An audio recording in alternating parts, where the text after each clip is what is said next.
Welcome everyone and good evening to the Council meeting for November 21, 2022. I'd like to start with our acknowledgement to country. Wodonga Council acknowledges Aboriginal and Torres Strait Islander people as the first peoples of the country. We also acknowledge them as traditional owners and custodians across various lands.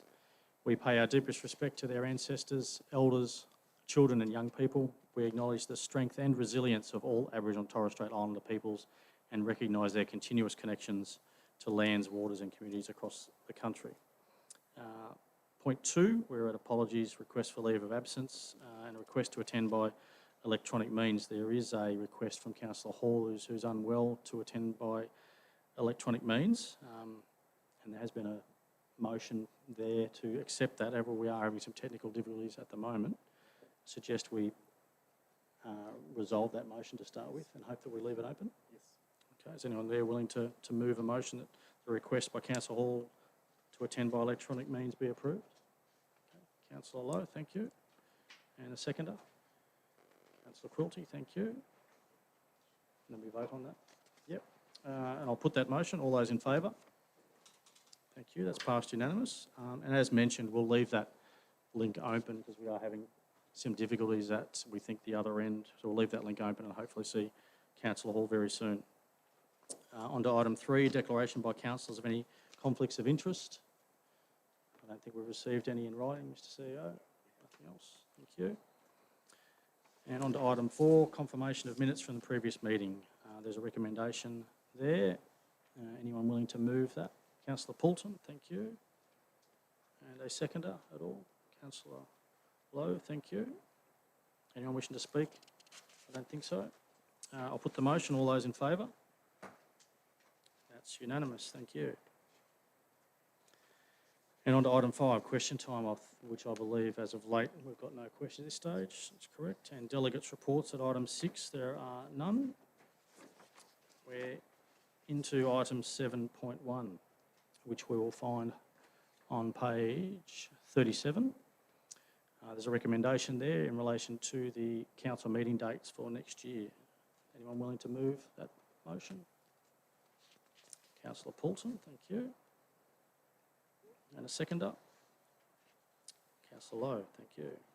Councillor Poulton, nothing to say? Thank you. Councillor Lowe?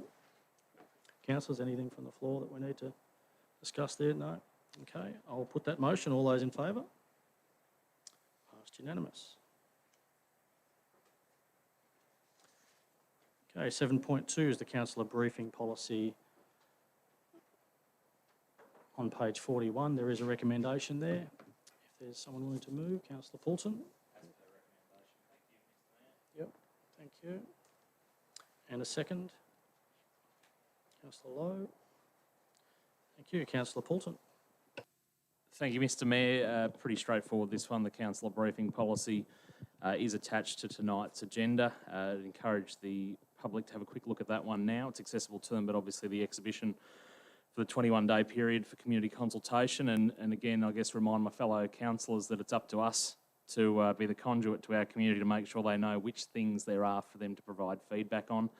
And I look forward to seeing what community feedback comes from that one. Thank you, Mr Mayor. Thank you. Councillor Lowe. Thank you. The policy lays out things like order, process, behaviour, legislative requirements, and briefings by design are to provide councillors with information on complex matters coming before council, which allows councillors to ask questions and further information to make an informed decision on behalf of the community. So the reports that get presented to us by officers, etc., are not public documents, as they may not present the final position of a council on the matter. So I look forward to hearing the community's feedback on the policy and implement any changes if needed. Thank you. Thank you. Other councillors? Councillor Quilty.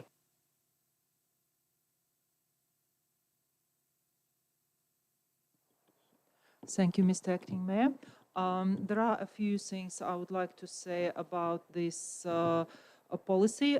First of all, I would like to draw everyone's attention to the fact that recommendation not just recommends public exhibition for 21 days. Item 3 of recommendation says that the policy will be adopted without further resolution of council if no community feedback is received. Basically, if we don't hear from the community, it doesn't come back to council, it automatically gets accepted. A couple more things that I would like to draw everyone's attention to before it goes to community consultation. The report that comes with the recommendation mentions our legal advice that we received a while ago from medics lawyers commenting on our sort of intention on our review of whether we open the briefings to public. The advice did not really comment as much on the application of law to our circumstances, but was more focused around what our presumed intention is around the briefings and whether admitting public to the briefings will interfere with that. I was and remain of the opinion that general public should be allowed to attend the briefings, even if we don't broadcast them. I would also like to point out that the policy very expressly points out that minutes are not to be taken. Yeah, minutes is an official document. However, we do have a record of attendance of the briefings and what was discussed at the briefings. So it's like non-official, not as official as minutes, but it is a record. And also one of the additions to the policy expressly says that councillors should never direct staff as to what is included in the report. However, councillors are allowed to ask for clarifications and advice of the staff. It is up to the staff to decide what goes into the report. I was wondering and still am whether I'm going to support the recommendation or not. I think I will not support the recommendation. I'm open to the further debate if anybody else has anything to say. However, I remain of the opinion that public should be allowed to the briefings and that the briefing should the policy should come back to the consultation. Thank you. Thanks, Councillor Quilty. Councillor Mildren, yep. Thank you, Mr. Acting Mayor. There's a couple of things that I see, some of them similar to Councillor Quilty. I still haven't been convinced that briefings shouldn't be open to the public. I don't think they need to be streamed. I don't think the agenda papers need to be put out, but I think the openness would be a good thing for public to know how we go about making our decisions and what sort of information goes into that. I know we are expected to bring things to the council table for council meetings. That's not always a practical way of going about things with a lot of stuff that we go through in briefings. The other thing, I understand from the advice that we were given preceding and leading up to the last special council meeting that our model governance rules, our governance rules and the model governance rules that we base our governance rules on as prepared by council's lawyers are not consistent with the Act. At this stage, although we've been told a number of things, there's things that were said last week, as I understood them, that don't match up. And I would have been of concern about the fact that the briefing policy links very closely with the governance rules, and there's a number of cross-references that happen. And my view is we really should be getting our governance rules sorted and line the briefing policy up with the governance rules. Yeah, thank you, Mr. Mayor. Thank you. Councillor Poulton, back to you. Was you? Councillor Lowe? No, he was a seconder, yeah. So back to you. Thanks. Thanks, Mr. Mayor. Sorry, just got lost for a moment. Just in closing, I guess the experience and the feedback that I've seeked over the last couple of years as a councillor from other councils that do have theirs open has certainly highlighted confusion that's created within the community sometimes when you're sort of double handling things, and also the workload that's placed upon council officers in a lot of cases that's unnecessary just for the benefit of councillors, so to speak. But also I'll just highlight the CMI, so the Chief Municipal Inspector, and also the Monitor have at times given this council feedback that the way we conduct our business is perfectly fine. So I remain supportive of the motion, as I said. Thank you. Sorry, yep. Question, Councillor Lowe? Go. Yeah, I just got a question to the CEO, and sorry about no notice, but it wouldn't be fair to let it go. I'm under the understanding that out of our governance policy, there was only one thing that wasn't totally correct. Would you mind explaining that, what that was? Through the chair, Councillor Lowe, that's correct. There was one matter regarding the running of the council meeting during the election of the mayor that was inconsistent with the Act, and we will work on fixing up those governance rules in the future. As we understand, the rest of the governance rules are consistent with the Act. Thank you. Thank you, Mr. CEO. Thank you, ladies and gents. I'll now put the motion. All those in favour? All those against? Thank you. So in favour was Poulton, Lowe and Simpfendorfer, and against was Mildren and Quilty. That motion is passed. On to item 7.3, the electoral representation review on page 51. You'll find a recommendation. Is anyone willing to move that recommendation? Councillor Poulton, as recommended. Thank you. A seconder? Councillor Lowe. Thank you. Councillor Poulton. Thank you, Mr. Mayor. So in recent times, when I was sitting in that chair, that you spent a fair bit of time with Regional Cities Victoria, so RCV, of which we're one of 10 regional cities that are members, and actually learnt quite a little bit in the conversation as they were trying to seek a position on what happens with the electoral structure, not just for Wodonga, but for all of Victoria, but particularly in that case, the 10 regional cities. At the moment, as the report outlines and correctly outlines, currently we're unsubdivided.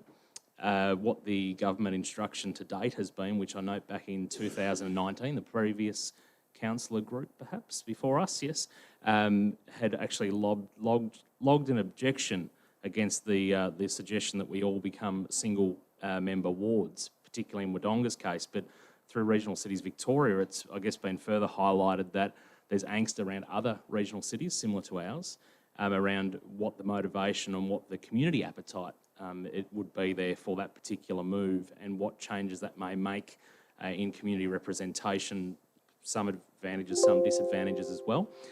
So it's good to see that we're sort of still standing our ground. Tonight, this gives us a chance to then join Regional Cities Victoria with an actual stance on what this council has decided is the preferred way forward, and hopefully they can advocate strongly for that. But essentially, if I just reflect upon those other cities, of the 10, only 5 are like Wodonga with the unsubdivided electoral structure. The other 5 are actually 3-by-3 member wards. So it's 3 wards, 3 members from each. And even those that are used to having wards are a little concerned around what will happen with, for them, 9 single member wards. And I think what still isn't quite clear to all of us is whether that means Wodonga will have 9 councillors instead of 7, or how they would plan to split Wodonga into 7 wards if that was to be the case, to remain with the current number of councillors. So as usual, a little bit of uncertainty in this, what was put through in the 2020 Act and around those conversations, but it's good to see there was some resistance at the time from the councillors here at this table, and I'm hoping tonight that'll be the case, that we formally put that on record with the Minister, whoever they may be that's elected. Thank you, Mr. Mayor. Thanks, Councillor Poulton. Councillor Lowe is the seconder. I probably didn't have the privilege of sitting in on all those discussions that you've sat in on, Councillor Poulton, so my knowledge on it probably isn't as great, as in depth as yours, but what I do know is, sitting looking at it, you're right, 2/3 of councils back in 2019 opposed single councillor awards. And that's why I'm supporting this motion tonight, is because I can't see the sense on how single council awards would work in Wodonga. It just doesn't make sense. And, you know, and how those wards are going to be split up.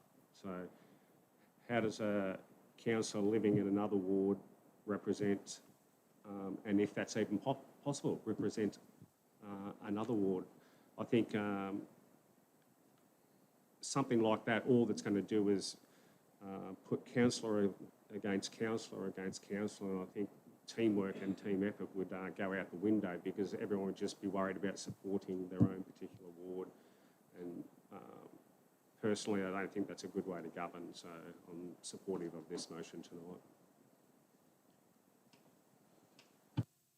Thank you. Any other councillors wishing to speak on this? Councillor Mildren? Thank you, Mr Acting Mayor. As I read the motion before us, it's not exactly requesting the Minister to keep us as an unsubdivided council, but is asking that the review consider that as a part of all of the options, which is fair enough. However, I tend to see many of these things similar to Councillor Lowe. A lot of the things that happen, and believe me, Wodonga has had a council that was made up with wards at a time when there were 12 councillors. So, and that's, you know, prior to the amalgamation process in the mid-1990s. So wards can be easily set up and structured. That's not really a problem. But the issues associated with the competitive nature that evolves in different wards, where councillors become reliant on their electoral prospects in standing up and achieving things for their own ward, the whole process of collaborated decision-making tends to disappear. Not all the time, but often on critical things it'll disappear, because councillors will be trying to support things in their own ward, and often that comes at the expense of other places. And the allegiances and things that happen when you make the numbers up to get those outcomes can often distort what should be happening, and what would ordinarily happen in an unsubdivided situation. So for me, this probably doesn't go far enough, but it's a step towards that, if we can convince the advisory panel that we should stay unsubdivided. Thank you, Mr Mayor. Thanks, Councillor Mildren. Yep. Councillor Quilty. Thank you. Yes, I would like to reiterate what Councillor Mildren just said about the recommendation. It doesn't just go for unsubdivided electoral structure. The recommendation requests consultation on both questions, whether the wards are desired and whether they are desired to be single or multiple member wards, and also speaking in support of unsubdivided electoral structure. I can see benefits to either of these solutions. In wards structure, the councillors get really close to the community in their own ward, and they tend to communicate much closer and attend a lot of local meetings and events, and then each councillor is able to bring very detailed reports and very heartfelt feedback back to the council. However, what is sacrificed and what is really important to me too is our big picture strategic vision. I personally don't want to be placed in a situation where I am expected to lobby for my ward and I can see benefits, and I cannot see benefits for the budget or the city overall. So I would like to be in the position where I can, working as a councillor, maintain was I'm still on council, maintain the big picture view and look at our city and its future and the strategic decisions as a whole rather than a particular ward view. Thank you. Thank you, Councillor Quilty. Back to Councillor Poulton as a mover. Thanks, Mr Mayor, and thanks, councillors. And I'll just reassure a couple of comments from my colleagues. The comment, I think, from Councillor Lowe around the councillor versus councillor in a 9, potentially in this case, in other cities, not too sure what ours would look like, 9 individual wards, is certainly the concern of regional cities Victoria. And I think, Councillor Milton, in response to your sort of concern around the convincing of the panel, that's certainly the initial feeling of regional cities Victoria would be to advocate on that particular stance.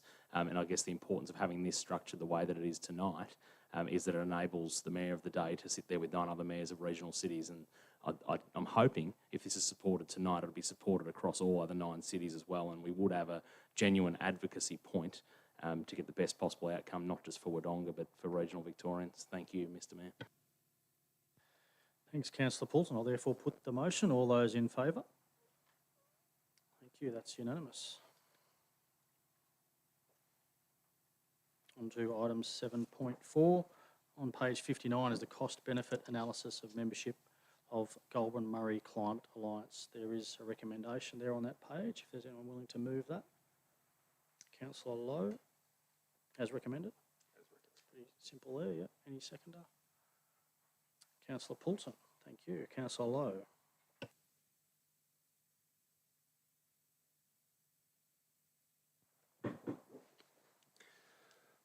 I asked for this policy to lay on the table last time because there was a few questions that hadn't been answered yet that I would like to answer. I would have liked answered, and they have been, which is why I can sit here tonight and not apologise for laying it on the table, nor am I apologising for checking the value of this membership, nor any other membership. I think it would be remiss of us councillors to pay memberships to any organisation and not challenge our value in it. But I can also sit here tonight wholeheartedly and say I'm glad I went through this process because I'm highly supportive of this membership. The review has highlighted the great need for us to be a member for not only financial reasons but also resource procurement needs, and in addition to the major collaboration benefits with the other councils and alliances. From what I understand, there's only one council that sits outside of an alliance. There's a number of alliances throughout the state.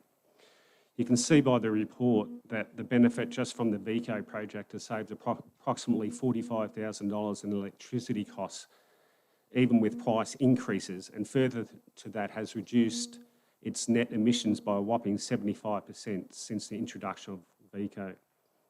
And then there is the LED lighting program. Since its inception in 2017, we have saved approximately $150,000 per annum, and the lights have an effective lifespan of 20 years. So I think you guys can do the math on the cost benefit to Wodonga that would be.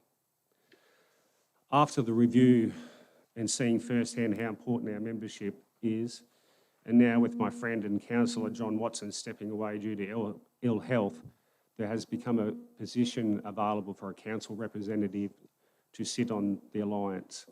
And if I had the support of my other councillors and this membership is voted in favour of tonight, would volunteer myself for this role.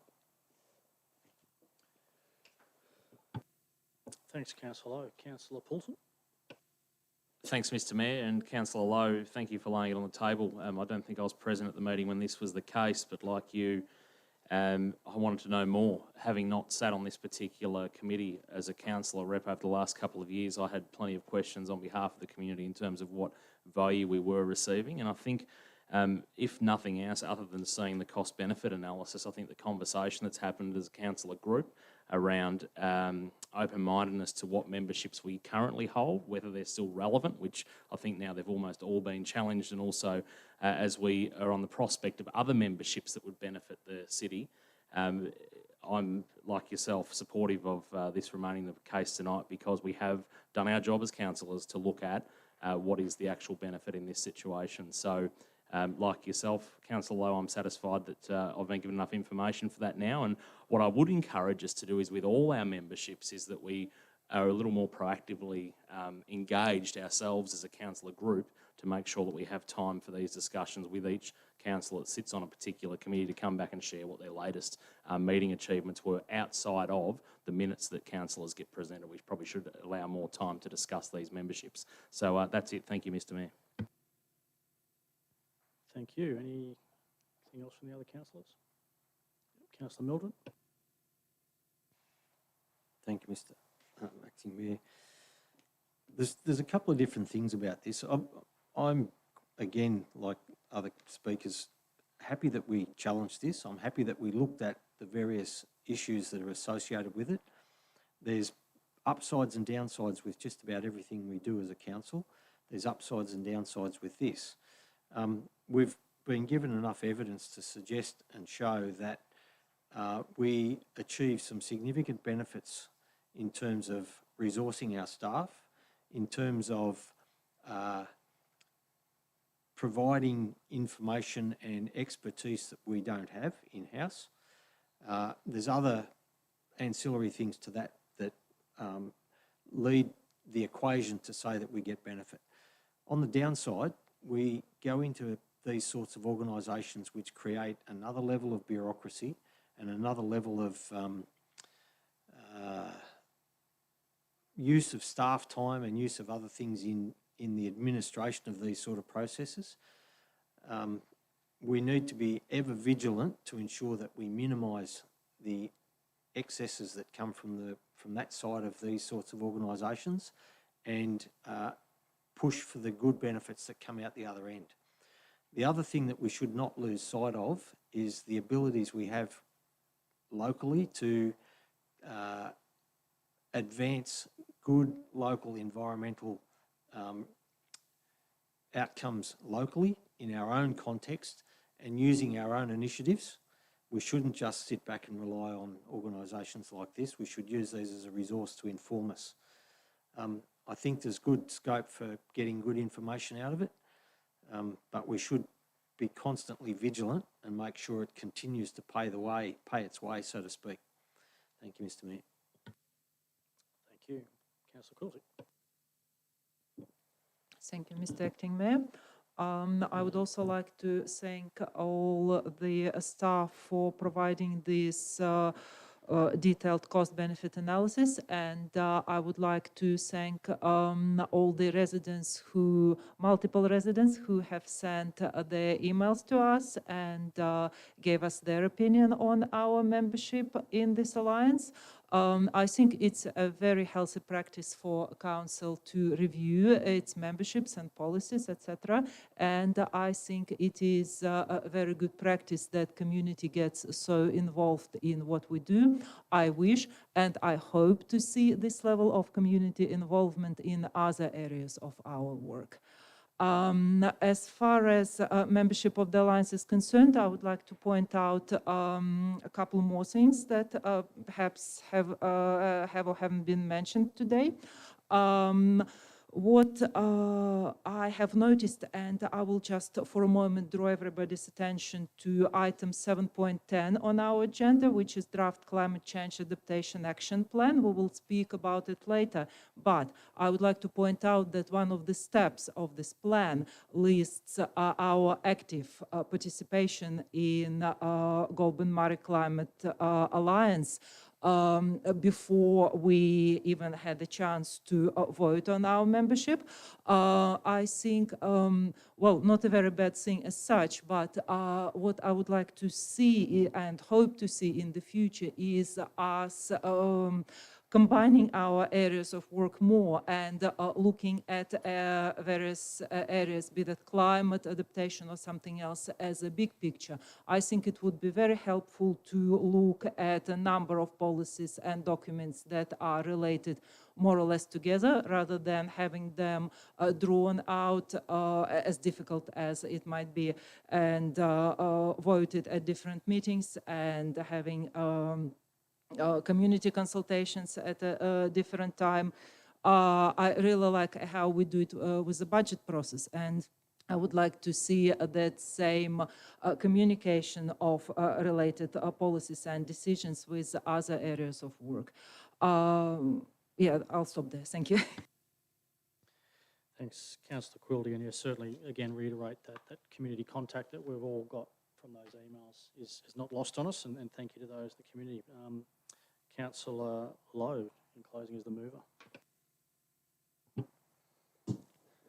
Yeah, thank you. I think the Goulburn Murray Climate Alliance was mentioned in the adaptation plan because we're still currently a member up until June 30 next year, and we're voting on the membership today around the budgeting process going into next year for our membership to that. And so this policy, the Goulburn Murray Climate Alliance was rightly so to be put into that adaptation plan, but we can discuss that later on. But just in closing, I look forward to seeing how the vote goes tonight, to see if I can offer my assistance in the role of a council representative to the Alliance. Thank you. Question, Councillor Quilty, yes. Mr. Acting Mayor, are we voting just on our membership in the Alliance today, or council representative as well, and just the membership? Just the membership at this point. If that gets up, then we may look at the next step. Yeah. Okay. If need be, yeah. Doesn't have to be right now, but we can do that, seeing we have someone who willing to put their hand up so graciously, or we can put off to next month, but I'll take some advice from the CEO or the Governor's Office. Okay. Leave it to next month. There we go. So we're only voting on the membership tonight, right now. So therefore, put that motion. All those in favour? That's unanimous. Thank you.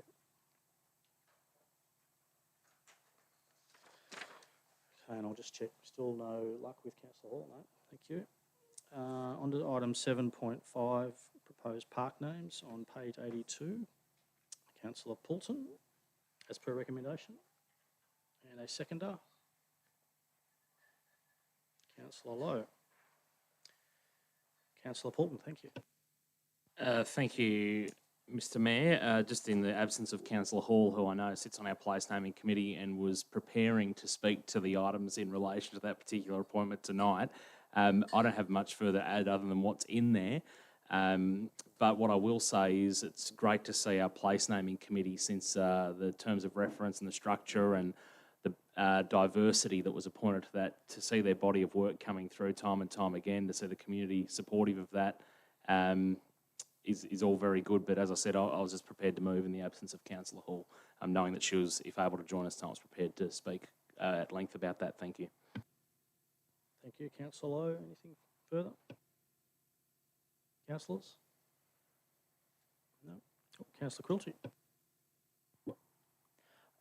Thank you, Mr. Acting Mayor. I'm really sorry to see that Councillor Hall was not able to join us tonight, because I was hoping to see some, to hear some interesting stories about work of that committee tonight. However, I would like to say that we have several proposed park names on the agenda today, and they have by far been the most interesting part of the agenda. It is really nice to read little bits of the history of the families behind these names. I think we are really privileged to live in the community where some of the families have such diverse and such long history, and have done such amazing things, like showing up and doing honest work day after day for decades, being married and raising lots of kids for decades, and building the fabric of the community which we are proud to be members of today. Thank you. Thanks, Councillor Quilty. I'll therefore put that motion. All those in favour? It's unanimous. Thank you. Item 7.6 is the Fraud and Corruption Prevention and Management Policy. You'll see at page 86. If there's anyone willing to move that, Councillor Poulton. And any seconders, please? One team, one team. Councillor Lowe, thank you. Councillor Poulton. Thank you, Mr Mayor. Pretty straightforward. We'd all like to hope there is a fraud and corruption prevention and management policy enacted within our local government organisations right throughout not just the state but the country. It's good to see. The main thing here is a few updates. The reason it's back before council is because it does incorporate council laws as part of the consideration, so pretty self-explanatory. I don't think anybody would be anti having one of these in place and updated appropriately. Thank you, Mr Mayor. Thank you. Councillor Lowe. Nothing to add there. Thank you. Councillors? Councillor, both, Councillor Cooley, I think, was first. Councillor Mildren. Thank you, Mr Acting Mayor. I think, as Councillor Poulton said, we need one of these sorts of policies. It needs to be dealt with and put in place and locked in. But whilst this is a good start, I think there's some potential shortcomings. I think some of the structures or the processes that might underpin the structure, they'll come later. So we don't know all the finer parts of that. I think we possibly could organise things or add things in that put some checks and balances at the high end, and that includes councillors and senior executive staff. I think we might be a little bit light there if there were some situations that come, and I certainly am not casting any aspersions about current situations, but if there were any times in the future where we had councillors or senior staff that were captured by undue influences, then it would be, I don't see the processes how that could be actually dealt with in the policy as it's written at the present moment. It may well come out in other things and in other bits that come up through the policy with the implementation processes. But I just see those as little things that are around the edges of the policy that we could possibly modify. Broadly, the finance accounts, credit and fuel card and intellectual property processes are understood. But yeah, the top end influential, potential influential situation, I think we could tighten up a bit. Thank you, Mr Mayor. Thank you. Councillor Quilty. Thank you, Mr Acting Mayor.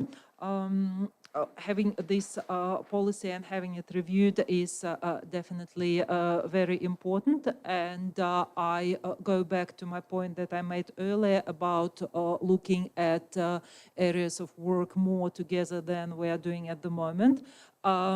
This policy is a very important part of our internal control framework. However, I believe it would have been better to look at it together with our plan and a policy around corruption, plan and other policies around corruption control. To aid our understanding of what we have and whether this policy actually has shortcomings or misses something. Councillor Mildren has already mentioned that this policy comes a bit, and I'm of the same opinion, comes a little bit short of explaining the ways around I haven't put it down. Councillor Mildren said it very nicely. Undue influence over councillors, possible undue influence over councillors or senior staff. I definitely don't mean to say that there is any happening currently. However, we are not about personalities of particular people. We are about good checks and balances in place. One thing I actually question about this policy, on page 305 of the policy, there is a sentence which used to say Wodonga Council has zero tolerance for fraud and corruption. It has been changed to Wodonga Council has low tolerance for fraud and corrupt activities. So I didn't know, I questioned why we have changed zero to low. I think we should have zero. However, the response was that it's in line with our risk framework. And while it is not possible to have zero risk appetite, it's healthy to have some sort of risk appetite. It's a bit difficult to combine zero or low fraud with just above zero risk appetite. I'm not going to vote. I considered it. I'm not going to vote against this policy. However, I think that we should look at our overall fraud control plan and look at returning to zero, not low tolerance for fraud and corrupt activities. Thank you. Thank you. There was a question with a reply, Mr. CEO. Did you wish to respond on that at all, or are you happy? Happy it's covered. Thank you. Just want to have that opportunity. Back to then move was Councillor Poulton. Just before you start the stopwatch, Mr. Mayor, just a question. Did this one go through our Audit and Risk Committee before it's come to Council?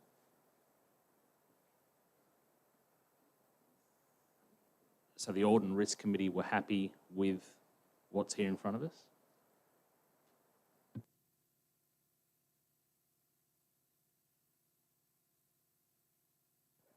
So thank you. The only reason I just had that question was because if it's been through that process, I would have thought by the time it landed here, it was totally satisfactory.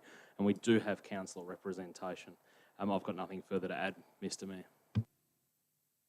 Thank you, Councillor Poulton. I'll therefore put the motion. All those in favour?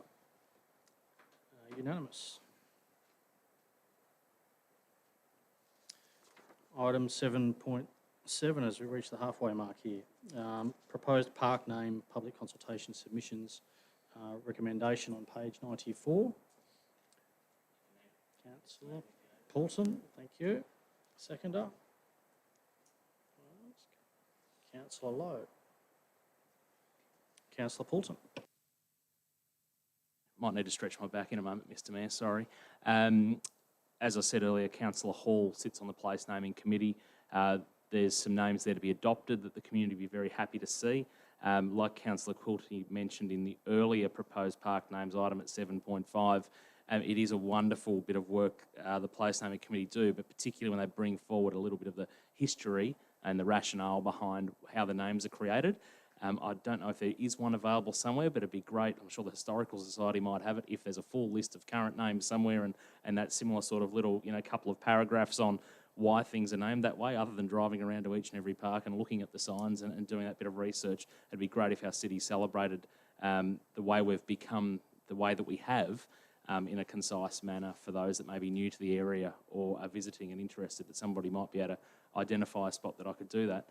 But supporting it, as I mentioned, it's a shame Councillor Hall couldn't join us because I know she'll be speaking very passionately about this one tonight. Thank you. Thank you, Councillor Poulton. Councillor Lowe. I'll be supporting the recommendation tonight. And as Councillor Quilty alluded to earlier with the previous proposed park names, the history that you read upon these people and why they've been selected is unbelievable. I did note that one of the submitters would like to see some Aboriginal language used in the park names, and the Places Names Committee have agreed with the views of the submitter and been working on a names list to use Aboriginal language, and once the names list is approved by traditional owners, it will be implemented, so that's good to see as well. Thank you. Thank you. Any other councillors wishing to speak to this motion? All right. I'll therefore put the motion. All those in favour? Unanimous. Item 7.8, the appointment of Audit and Risk Committee independent member on page 101. There was Councillor Poulton.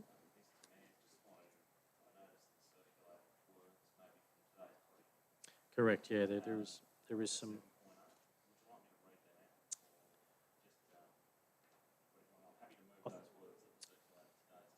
I think if we can read them out for those here would be great, thank you. There's two options there, I think. Yep. Thank you, Mr Mayor. Just put on record, I was an apology for today's briefing where this was decided, but I think it makes perfect sense.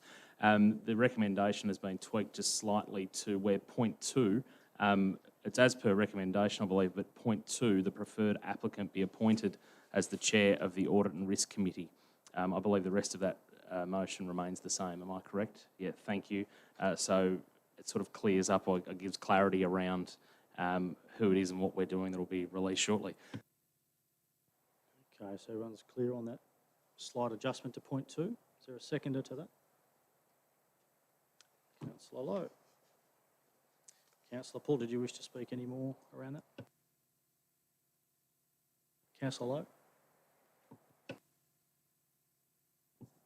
I think someone that was sitting on the Audit and Risk Committee would be better to speak to it than me.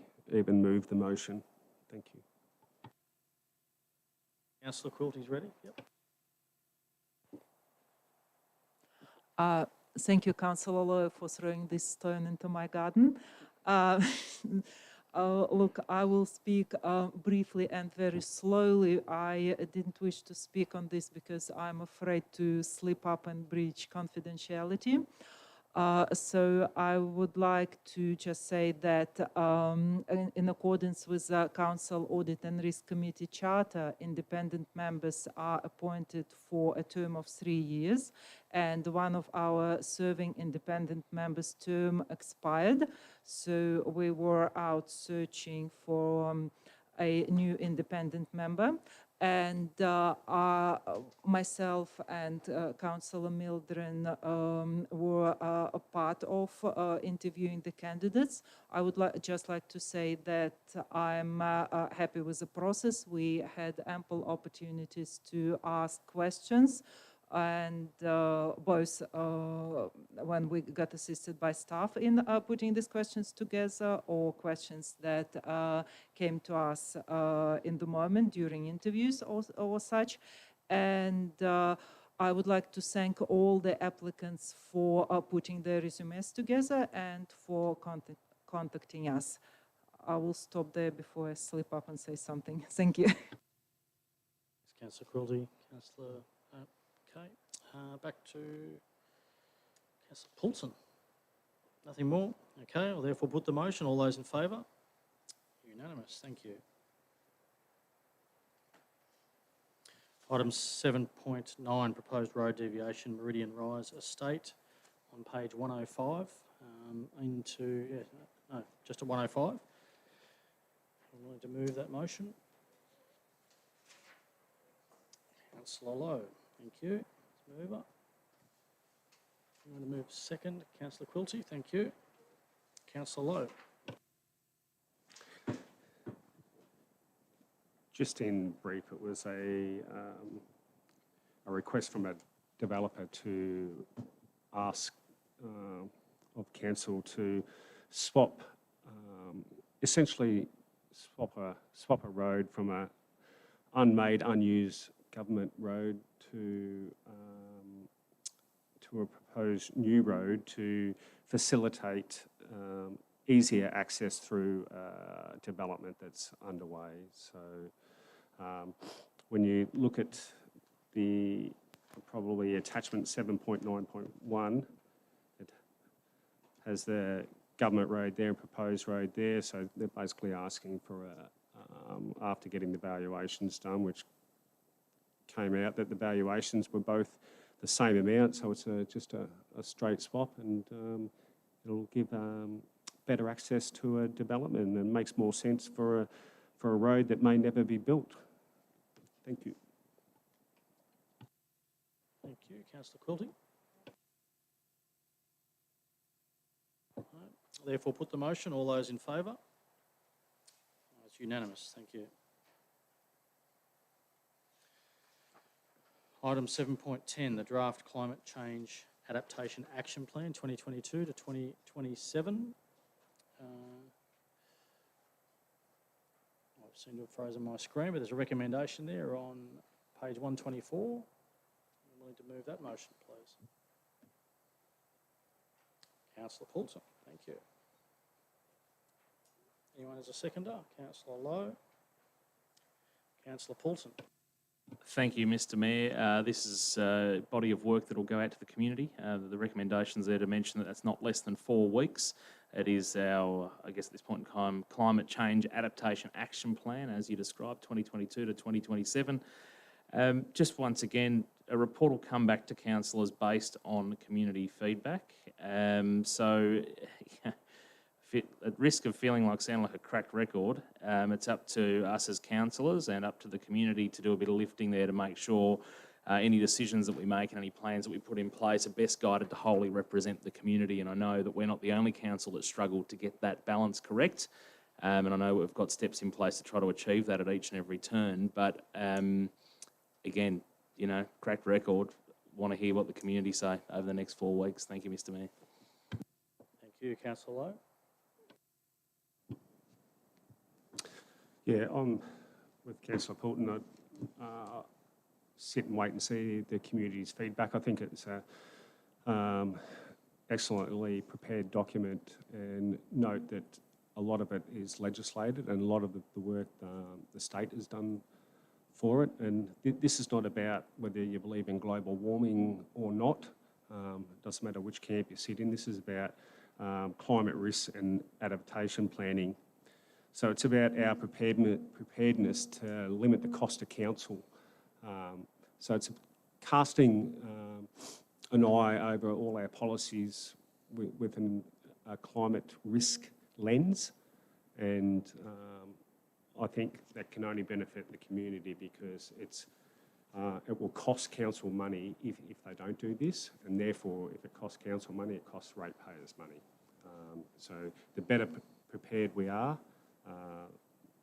with planning, the better the outcomes will be. Thank you. Thank you. Other councillors? Councillor Quilty. Thank you, Mr. Acting Mayor. We are voting today on putting this plan for a public exhibition and seeing how much response we got to our membership in the Goulburn Murray Alliance earlier. I'm hoping to see a lot of participation from the community in this one as well. I also hope that we will be able as councillors to have a look, workshop this a bit more to aid our understanding of how each and every step and part of this work translates into our future. Just like Councillor Lowe said, this plan is not about complaining and asking where this global warming is on a day like today. It is about living in a country with very harsh climate conditions and making sure that we have solid infrastructure, healthy and resilient community, and a nice life in the harsh conditions we live in. Honestly, I find it a little hard to go through and read documents like this because they are so heavy on legislation and so difficult to translate in what exactly do we as councillors do to aid our healthy and resilient community. So I think a lot more work is required with community and with councillors and lots of consultation in this area of work. Whether we believe global warming or not, that's totally beside the point. Thank you. Thank you. Councillor Mildren. Thank you, Mr. Acting Mayor. There's a whole range of things in this document, some of which I think are absolutely essential and we should be doing and probably should be going further, and some that I think are based on assumptions and presumptions that are very narrow in the way it's been presented. I think there's scope for a whole range of different ways of looking at this sort of stuff. This document comes at it from one angle, that's the angle that we've been presented with, and that's the angle we need to deal with because that's what's before us. I understand that this document is also forms part of a process that's been done with Towong Council and Indigo Council. It would be sad if we end up coming up with a document that's markedly different to the documents that they end up coming up with, for whatever reasons. And to some extent, I think it'd be beneficial if we could have a workshop, or for want of a better name, with Towong councillors and Indigo councillors that might choose to participate. I think for good, you know, if we think we're going to change the climate and do adaptations to the climate in isolation at Wodonga, we're kidding ourselves. If we think we're going to do it over Towong, Indigo and Wodonga, we're probably equally kidding ourselves. But there are things that we need to do to, as Councillor Lowe said, ameliorate our risks and to soften any impacts from climatic conditions. I'm quite happy to put this out for public comment, and I would like to think that we will get a balanced and full and wholesome response from our community on this, because this has significant implications potentially going into the long term with our municipality and, you know, the rest of the country for that matter. But I think we really do need to get good feedback on this one and deal with all the presumptions and assumptions that underpin this document. Thank you, Mr. Mayor. Thank you, Councillor Milden, and I think through you, Mr. Chair, Director Schultz, did you have something to clarify there? Through you, Mr. CEO. Mr. Mayor, just to clarify, the current document before the councillors is purely a Wodonga document. The 2017-2021 document was a collaboration between the Towong councils, Alpina and others, but this is purely a Wodonga document. Thank you. Back to Councillor Poulton. Any more? Just reiterating, look forward to hear what the community have to say. For me personally, the global warming and climate change, I've sort of learnt myself personally over recent months, they're not necessarily the same debate, so I'm glad that we're not having that one tonight. This is simply, you know, being prepared for any climate change that happens, whether it's man-made or not, or impacted by man or not. So happy to, again, see what the community have to say and how they think we should best prepare the city and the community for the future with a plan as such which is required. Thanks very much, Mr. Mayor. Okay, therefore I'll put the motion. All those in favour? Unanimous, thank you. On to item 7.11, 2 cities, 1 community, draft community strategic plan on page 160. There is a recommendation.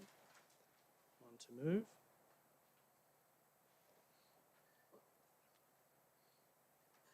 Anyone at all? Councillor Lowe, thank you. Seconder. Councillor Poulton, thank you. Councillor Lowe.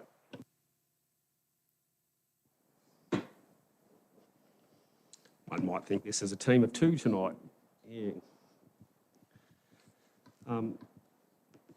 I'll support the draft community strategic plan that's going out for public exhibition tonight. And again, it's I won't speak too much to it because I'd like to hear the community's feedback on it first before I comment on it too much. But what I do believe in is the 2 cities, 1 community program. I was fortunate enough to be the council representative last time I was on council, and since then I've heard nothing but good feedback about the collaboration between both councils, and I've loved the way that the community has jumped on board about it too, and using it in their own advertising, etc., for certain businesses. So I can't wait to see what they think about this strategic plan. Thank you. Councillor Lowe, Councillor Poulton, you're up as the seconder. Thanks for the invitation, Mr. Mayor. Sorry, I got trigger happy and decided to take over. Look, I'm the same. I look forward to seeing, hopefully, a large part of the community joining this, because as Councillor Lowe said, the 2 cities, 1 community brand in itself is a success to date. And I guess the work the councillors have done in recent times for all councillors to be involved on both sides of the river, to be involved in this process to get to where we are now, versus just having reps as per in the past. And I just hope the strength remains, because there's no doubt that both Wodonga and Albury communities want us to work close together. This shouldn't be seen as just something as us tick boxing saying, yes, we're meeting what the community have told each organisation to do. It's just making sure that this is strong well into the future, and we understand what our roles are in relation to this particular partnership, and have a solid understanding of that. So it'll be great to hear what the community has to say. Thank you, Mr. Mayor. Thank you. Councillors? Anything on the 2C1C? No? Councillor Milton? Thank you, Mr. Acting Mayor. Prior to this council, the previous incarnation of 2C1C significantly lost its way and got down into the weeds, so to speak, in many things that were fundamentally operational matters and not staying above the line and in strategic planning. We've had as Councillor Poulton said, had some work with Albury City councillors present and worked through a range of things, and that the consensus that came out of that, as I understand it, and I know others may have different interpretations, but as I understand it, we decided to try and keep the activities of 2C1C at the highest level strategic stuff, and stay out of the routine matters that might be things that each individual council might ordinarily be doing anyway. I'm not 100% convinced that this document reflects the way that workshop transpired. Having said that, I accept that different people see it differently. Again, I'm concerned that we're just creating another level of bureaucracy, and if we're not really vigilant, this will descend in the same manner as the previous one. I think the 2C1C is a really important opportunity for us to be doing the things that need to be coordinated between the two cities. Officer level cooperation has been going on for a long time, way before the 2C1C idea was even put in place.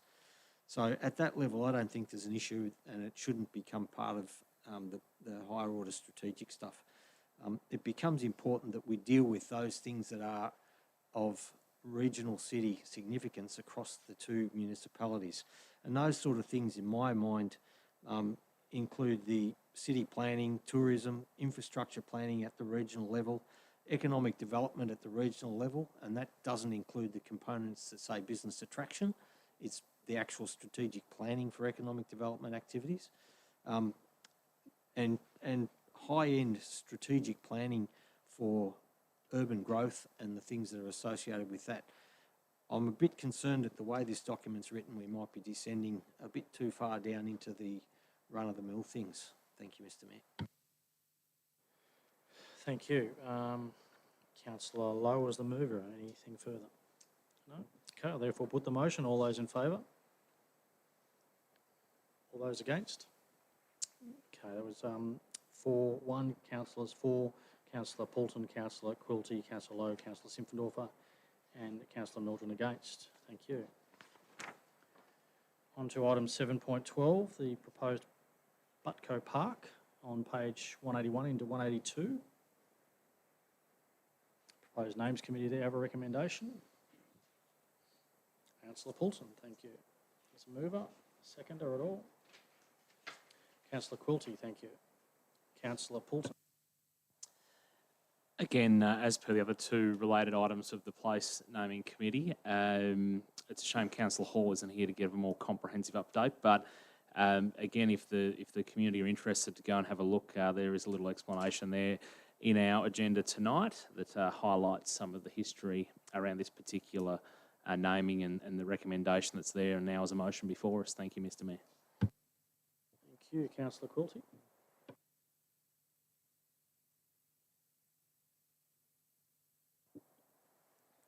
Thank you, Mr. Acting Mayor. Just briefly, yet another wonderful story of a family that put a foundation of or added to the foundation of the community we are today. This morning, Councillor Mildred, myself, and Acting Mayor Simpendorfer attended an event at Wodonga, and it was a really fantastic experience looking at all the digitalized cards of the people who went through Wodonga, and I believe the family whose name the park is getting is one of those families that stayed in Wodonga. I think it is a truly remarkable page of our history as a city and as a country, and it will be really good to see a sign with a name like that and hopefully a bit of history in one of our parks. Thank you. Thank you. The councillors, nothing more? Councillor, put the motion. I'll put the motion. All those in favour? Thank you.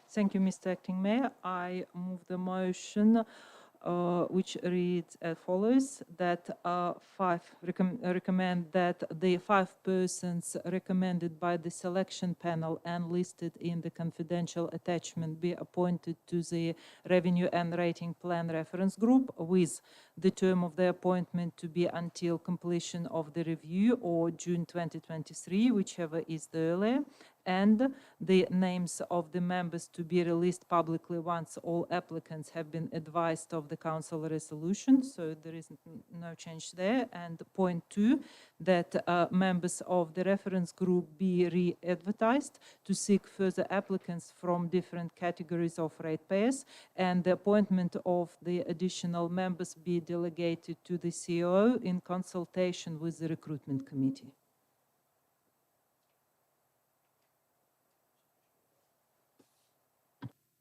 Thank you. Is there a seconder to that?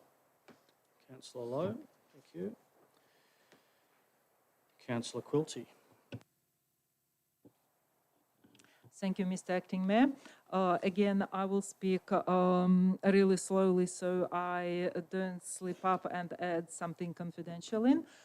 First of all, many thanks to all the applicants and all the late applicants who put their hands up to be on our revenue and rating plan reference group. We attract members of the community in order to look at our rating strategy and create a strategy that is fair and equitable to various parts of our ratepayers. Various types of our ratepayers, sorry. We advertised the membership in the group initially and got some really good applications. However, the applicants together were a bit short of providing the diversity we were hoping for. We were hoping to get some more classes of ratepayers. In consultation with other members of the recruitment panel, I spoke after the consultation and after the advertisement period was closed and asked for late applicants, hoping to get a little bit more diversity. We got some late applicants. That was already after this agenda was built. The new applicants provide more diversity to the group that we originally had, and I thank them for their application, and they would be very welcome on the group. However, we discussed it and made a decision to propose to re-advertise this for a slightly longer period to firstly give equal opportunity to the people who have already applied or haven't been able to apply, and hoping to attract a bit more in the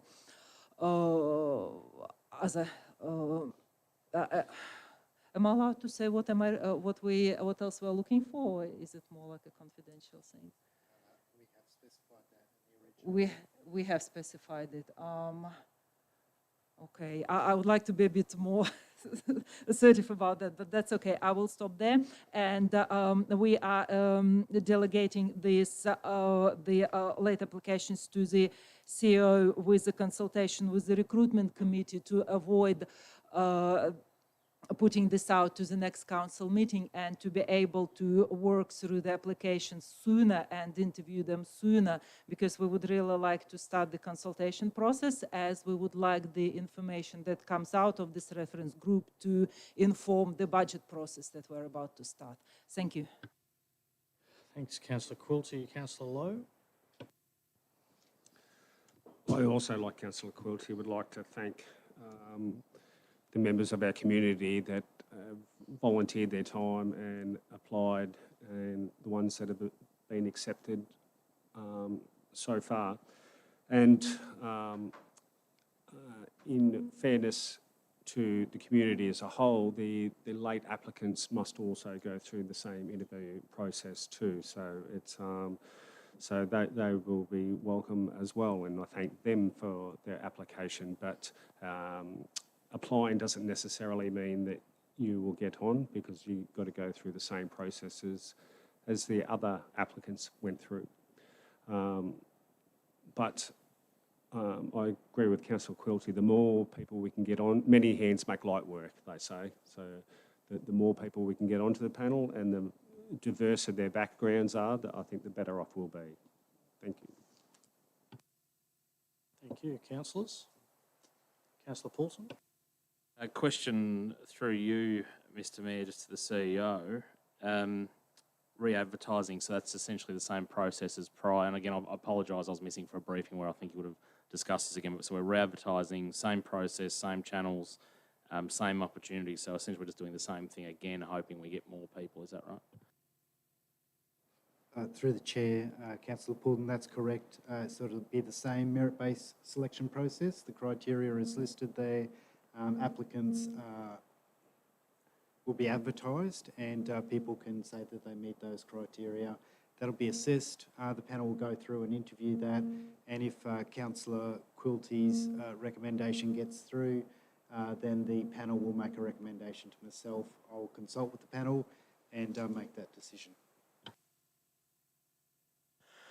I won't be supporting this motion tonight, and the reason for me is, and I know I missed a briefing, so there might have been some better clarity or certainty given around to some people, but for me, my main concern is the fact that we've followed a process to the nth degree. We've already reached out, we've advertised, we've given plenty of notice, all the things that we do in every other process that we do here at Council.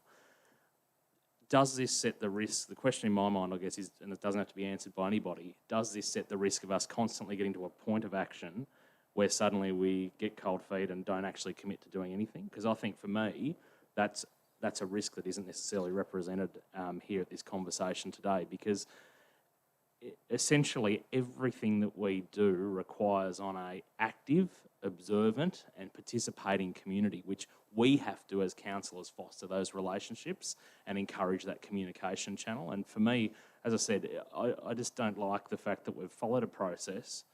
It's a tough one to invite people to be a part of, so it's got to be more intimate, that conversation. We've tried to be targeted, and now because it seems, because some people feel they missed a window of opportunity, that's okay, we'll just flex all our policies and procedures that we've always followed along a long time and come back. But as I said, I might have missed something, so sorry to anybody if I have, but for me, I won't be supporting the motion as it is. Thank you, Mr Mayor. Thanks, Councillor Poulton. Councillor Mildren at all, yep. Thanks, Mr Acting Mayor. The process we've been through was we got, I believe, 5 applicants, and we were seeking somewhere between 7 to 9 applicants or people to participate on the committee. At the conclusion of the interviews or thereabouts, my understanding is that the committee or the interview panel decided to go out and actively ask other people if they were interested and to put the word out there that we were interested in having additional members. I believe that's what happened, and I believe we had 3, I think, additional people apply. There's some conjecture as to whether those additional people are fitting of the vacancies that we might have had in terms of the cross diversity of people that we wanted on the committee. That's a matter for the interview panel to make a decision on, in my opinion, and we should have been putting those people to the interview process. The decision to go back out to exhibition, based on today's conversation in briefing, or the suggestion to go back out to exhibition and request based on today's briefing, was fundamentally to be seen to be equitable in the way we go about it, and to open it up for additional people beyond the 3 that we've actually got, and to do it in a manner that was timely so that we could get this process happening and get the consultation happening as quickly as we can without actually having to come back to council. And I think the proposition that is before us in the motion actually achieves all the things that we were trying to achieve post the meeting when we found that we didn't have enough people to fill the roles that we were anticipating. Thank you, Mr Mayor. Thanks, Councillor Mildren, and being the chair of that, I might just have a quick comment to make, if that's all right. And it was partly that process, Councillor Mildren, as you mentioned, it was throughout the interview process that we did become aware that there was 3 people that didn't meet the cut-off date, and it is a bit of a difficult situation to be in. I see both scenarios here, and one of those thought processes was to perhaps still engage with those 3 people but not actually have them on the panel, because there are some strict timelines that the director and ourselves need to meet with that. So that's the difficulty here, and that's why it's being, I guess, suggested to get that through to the CEO to recommend that person. But again, with this particular motion, that we go through that process again, and I do somewhat agree with Councillor Poulton, being a process-driven person. I think the danger is of continually, not continually, but the danger is at the perception of what we do. I was happy to, as the chair, engage with those 3 people and take that responsibility as the chair. So in my view, I think that the process needs to be stick to and adhered to. I won't be voting for it, although I think the feeling around the room is that it'll get up. I was happy with, in my mind as the chair, that we could seek the advice and expertise of these 3 without actually putting them on the panel so that we could get moving forward. But I'll take the points of the other councillors. So that being said, we're back to the mover, Councillor Quilty. Thank you, Mr. Acting Mayor, and I take the comments of Councillor Poulton on board. All the more reasons for us to look at our community consultation process and things that we haven't been doing yet to achieve the results that we are hoping to achieve. Councillor Mildren was correct in understanding that we advertised the positions, and then we made a decision to go out and actually invite more applicants and target certain groups because this group, maybe just in my mind, but I believe in everybody's mind, it's an incredibly important piece of work. It's how we charge people rates and making sure that it's seen as fair and equitable. I think it's a very topical issue in the community. And this decision brought some more applicants. The new applicants are bringing more diversity and more classes of ratepayers that may actually be under more financial, not those people, but the classes of ratepayers may be more under financial stress at times.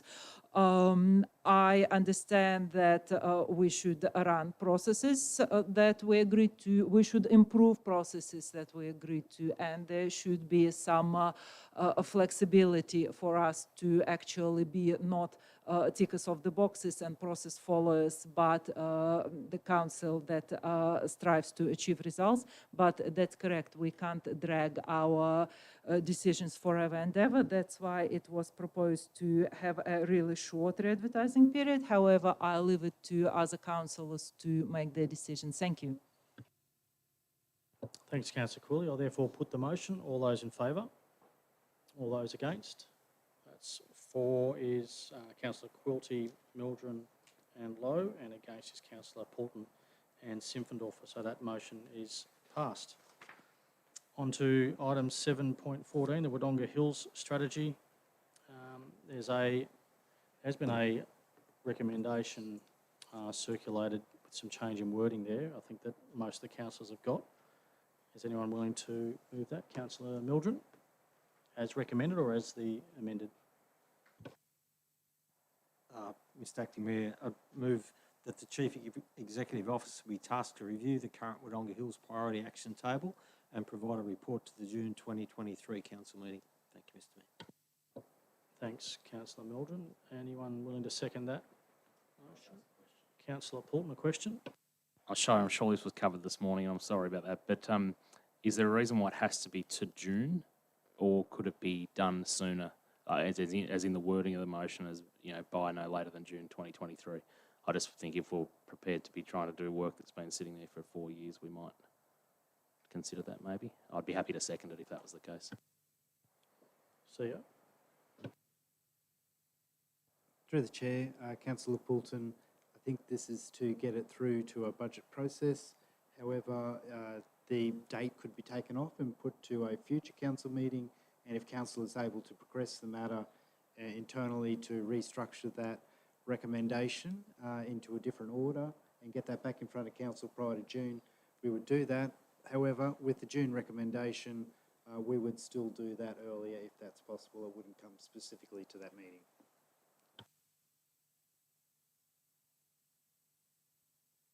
Are you happy to change that wording to not later than? Is that the feeling? Is that what I'm hearing there?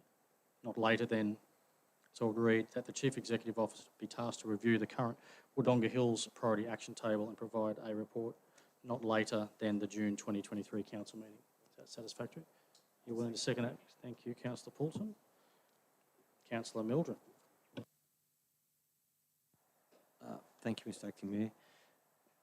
I think there's a whole range of reasons and things as to why we need to do this. We've got changing circumstances. We've had a whole lot of COVID issues. We've had a whole lot of other things that have gone on. We've got different budget opportunities and constraints. And I think to review, and part of the fact was we had a resolution to look at the priorities on the Hill strategy previously. That was to come back to council, and I think this is one way of doing it in an appropriate manner, relatively quickly, with no change necessarily to, or no change to the actual items that are included on the list. It's just reviewing them and looking at them in terms of those things that I mentioned earlier as to how they fit in the priority table, what other circumstances might have changed in terms of whether they fit the priority table. And I think this is a very effective way of going about it without having to reopen things that aren't necessary to reopen. Thank you, Mr Mayor. Thank you, Councillor. Councillor Poulton is the seconder. Thanks, Mr Mayor. Just before I start my time, just checking that really the CEO, through you, Mr Mayor, would still be utilising the skill set within the organisation originally set out in the recommendation. Without speaking on behalf of the CEO, yes, that's what we believe was the case, yeah. Thank you. No, that's fantastic to hear. It really is. The reason I was happy to see an adjustment, and thank you, Councillor Mildred, for including that in the wording, is because, as you correctly pointed out, there's been some years that have passed by on this particular body of work, of which, if you take the time to go and read the entirety of the Wodonga Hills strategy, there's some fantastic things in there that we could have been achieving over the last 4 years, but we've sort of been at a bit of a standstill, and there's reasons. But the main thing is, it's back on the agenda, something's going to be happening, something will come towards us in time for budget, which is completely sensible, and we'll be in a position then to sort of look at what we can prioritise and what might be a little bit out of reach for now. But overall, as I said, I'm just excited to see that substantive body of work which other regional centres would love to get started straight away, just back in the conversation and back in the mix again. So I'm hoping all councils will support this one this evening. Thanks, Councillor Poulton. Councillors? More to add? No? Councillor Mildred, anything final? No? Okay, I'll therefore put the motion. All those in favour? Thank you, that's unanimous. Okay, moving on to reports for noting, and at item 8.1 is the extraordinary vacancy. And I might just take this time to acknowledge Councillor Watson, that we know has got his battles at the moment. But John, if you are listening, this was the point I was going to pull out a Melbourne Demons scarf, but Rebel Sport didn't have any, and I couldn't find anyone in the community that followed Melbourne Demons. So sorry about that, but no, being facetious there.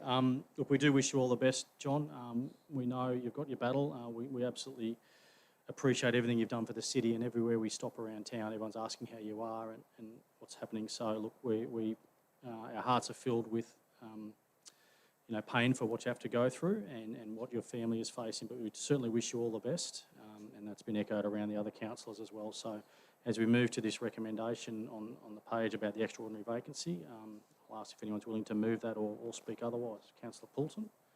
Thank you. A seconder. So Councillor Lowe. Councillor Poulton. Very briefly, Mr Mayor, I know we spoke last week of Councillor Watson's contribution to the community.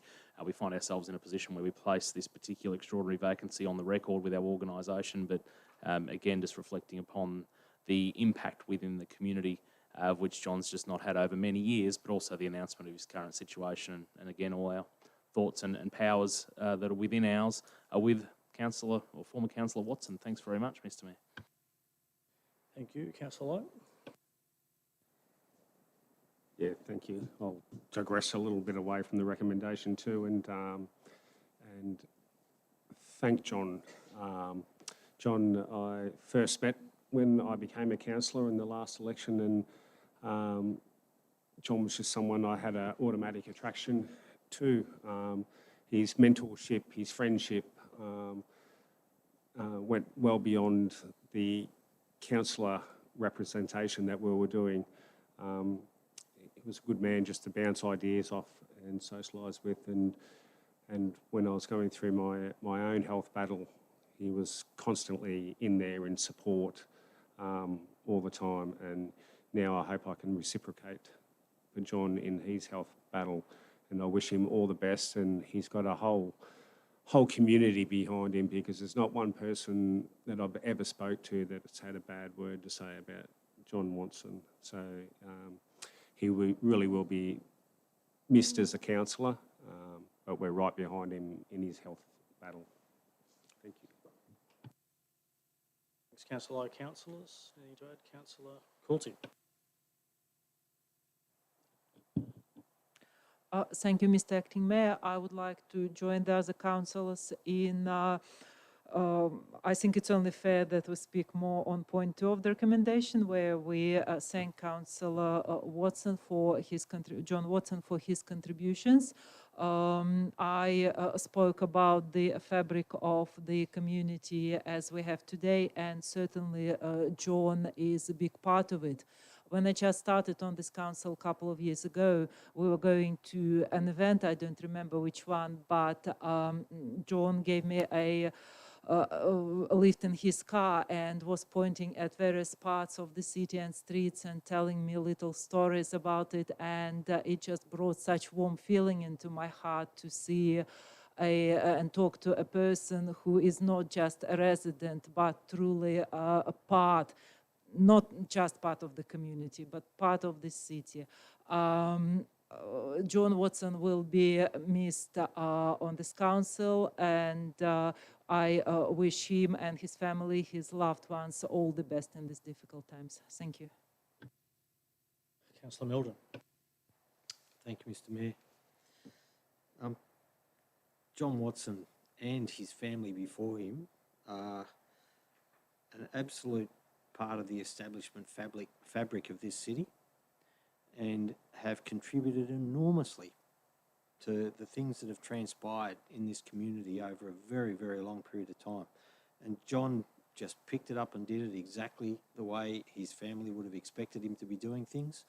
And he's been an absolute stalwart in pursuing the things that are necessary to make this community great. He has done a lot of things that people don't see. He's done a lot of things that have an impact but aren't high profile. He's done a lot of work with various different community organisations over the journey. He's been part of boards and committees and all sorts of things that people just don't hear about.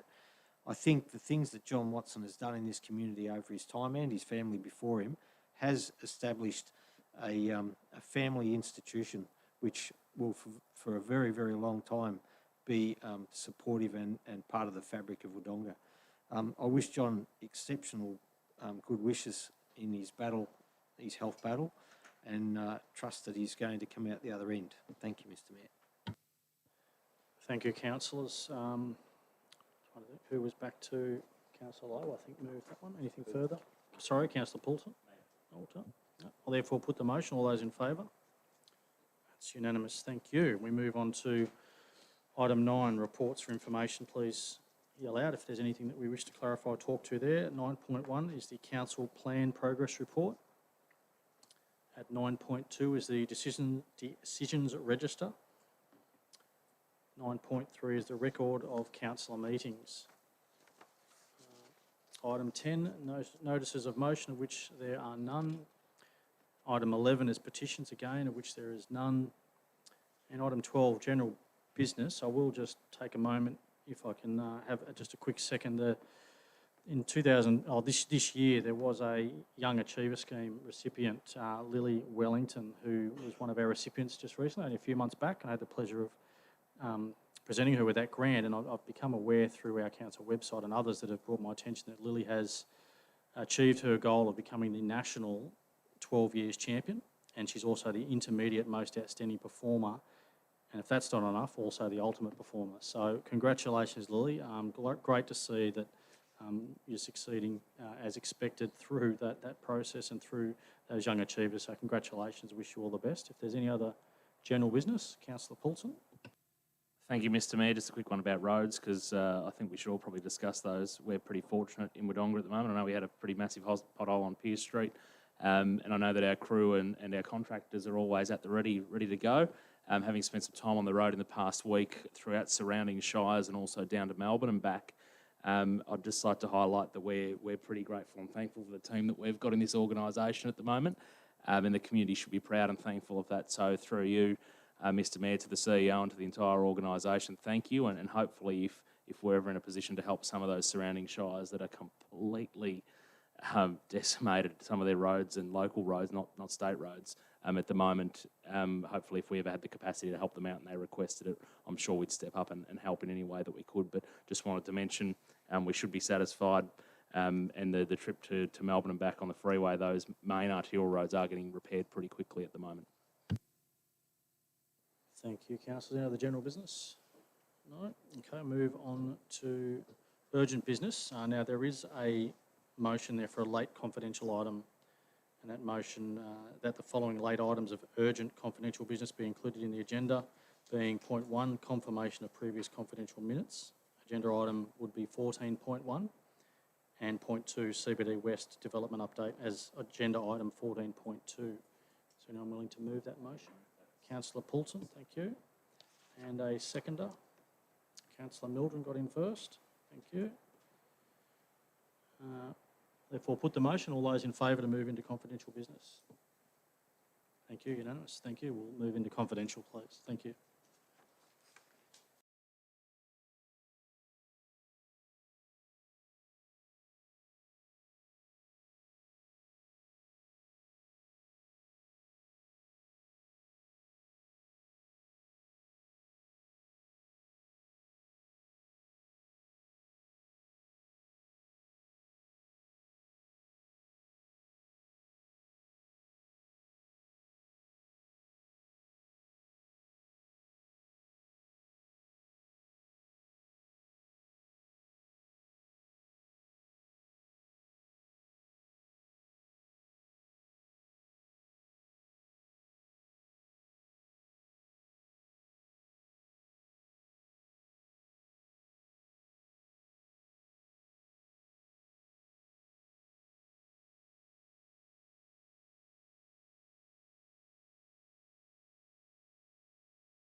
Okay, thank you. We are out of that confidential urgent business and now at item 16.2 to adopt the in-camera recommendations. There is a recommendation for closed meeting of the council be adopted. I'm willing to move that. Councillor Poulton, thank you. Councillor Lowe, thank you. No one wishing to speak against? Okay, that is unanimous. And Mr CEO, just for your words around the public release of information, thank you. Thank you, Mr Mayor. In relation to item 14.2, CBD West Development Update, Council adopted a confidential recommendation and a public recommendation, and the public recommendation reads, the Councillor extends the contractual timelines for the purchase and development of CBD West by 6 months. Thank you, Mr Mayor. Thank you, Mr CEO, and that closes our meeting for tonight. I declare the meeting closed and we'll see you all very soon. Take care.